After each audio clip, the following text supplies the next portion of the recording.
موضوعات پر ہم بات کریں گے.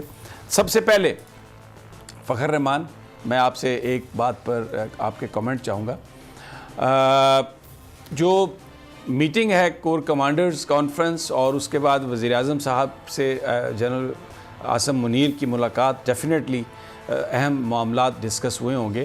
لیکن میں یہ جاننا چاہتا ہوں کہ اس وقت ملک میں ایک خبر فیڈ کی جا رہی ہے کہ ٹیکنوکریٹ گورنمنٹ وہ قائم کی جائے گی، اور اس میں بس اب اس بات کو دیکھا جا رہا ہے کہ قانونی تقاضے کیسے پورے کیے جائیں، کیونکہ پاکستان کے آئین میں، پاکستان کے قانون میں نہ ٹیکنوکریٹ گورنمنٹ کے قیام کی کوئی قانونی کوئی صورت ہے، نہ کوئی لمبے ٹائم کی کیئر ٹیکر کی کوئی صورت ہے. تو وہ کانسٹیٹیوشنل جو ریکوائرمنٹ ہے اس کو کیسے پورا کیا جائے. اور شاید اس بات کو تحریک انصاف بھی سمجھ گئی ہے، تو انہوں نے پہلے مرحلے پر اس ساری چیز کو ریزسٹ کرنے کے لیے، عوام کو متحرک کرنے کے لیے یہ تحریک جو ہے اعظم سواتی صاحب کے حوالے سے جو چلائی ہے، جس کے آگے جا کے لگتا ہے کہ جو مقاصد ہیں وہ بڑھتے جائیں گے. فخر رحمان صاحب، مائی ڈیئر. جی بالکل، دیکھیں دو تین چیزیں جو تھیں نا وہ تو بڑی امپورٹنٹ تھی، چاہے وہ کور کمانڈر کانفرنس ہو یا پرائم منسٹر کے زیر صدارت کوئی اجلاس ہو یا قومی اسمبلی کا اجلاس ہو.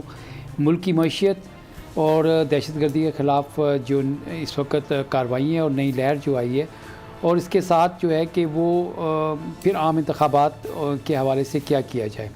اب یہ جو ٹیکنوکریٹ کا جو معاملہ ہے، جو میری معلومات ہیں وہ یہ ہیں کہ یہ بالکل ڈسکس کیا گیا ہے. لیکن انٹرویوز تو ہوئے ہیں نا لوگوں کے بھائی.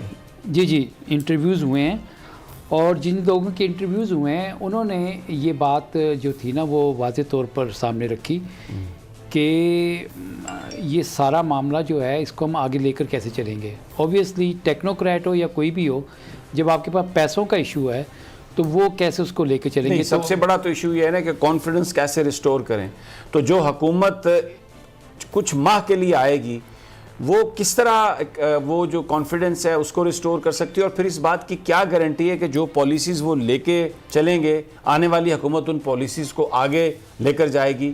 تو جو مقصد ہے اس وقت، جو پرابلم ہے پاکستان کی، وہ تو ٹیکنوکریٹس حکومت سے حل نہیں ہونے والا. بالکل آپ صحیح کہہ رہے ہیں، یہی بات جو تھی وہ تھی. پھر انہوں نے یہ فیصلہ کیا کہ اس کو ایز اے فیلر جو ہے مارکیٹ میں چھوڑتے ہیں، اور لیفٹ رائٹ سے اس کے اوپر جو ریئیکشن ہے، رد عمل جو ہے نا، اس کو جانچا جائے کہ وہ کیا آ رہا ہے.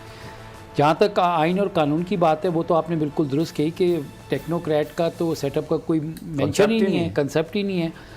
اور سب سے جو امپورٹنٹ بات ہے وہ یہ ہے کہ آپ نے عام آدمی کو ریلیف کیسے دینا ہے. اور وہ جو ٹیکنوکریٹ سیٹ اپ جو ہے وہ مہنگائی کے لیے ہوگا، وہ تو آئی ایم ایف کی شرائط، وہ آئی ایم ایف کی شرائط، ابھی آئی ایم ایف کی شرائط کو پورا کرنا جس میں لوگوں کا بالکل خون پینا ہے، اس کو یہ سمجھتے ہیں کہ یہ رائٹ سٹیپ ہیں اور یہی ٹیکنوکریٹس کر سکتے ہیں، کیونکہ ان کو تو کوئی اس بات پہ کوئی پریشر ہی نہیں ہے کہ ہم نے جا کے لوگوں سے ووٹ لینا ہے یا کچھ ایسا کرنا ہے. صدیق ساجد صاحب کی طرف چلتے ہیں. صدیق ساجد صاحب،